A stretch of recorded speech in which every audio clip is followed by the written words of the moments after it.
غزہ میں جاری تنازع کے خاتمے کے لیے امریکی صدر ٹرمپ کی کوششیں جاری ہیں۔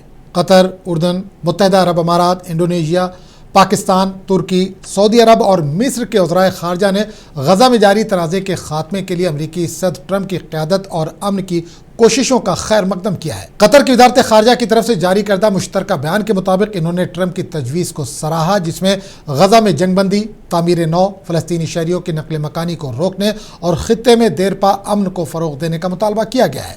واضح ہے کہ گزشتہ روز امریکی صدر نے کہا تھا کہ وہ غزہ میں قیام امن کی کوششوں میں لگے ہوئے ہیں اور انہیں یقین ہے کہ وہ جلد ہی ان کوششوں میں کامیاب بھی ہو جائیں گے۔ ٹرمپ کی کوششوں سے کیا غزہ میں امن لوٹے گا؟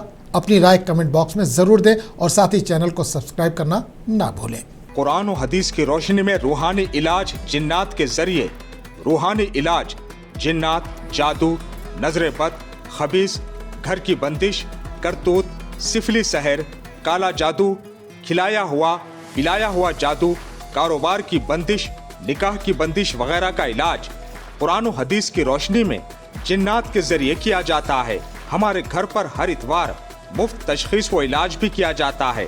رابطہ کیجیے عامل قرآن مولانا محمد زبیر حسامی عادل آبادی، نزد عزیز اردو ہائی اسکول، کولی پورہ، عادل آباد، تلنگانہ۔ Mobile number 9912224826۔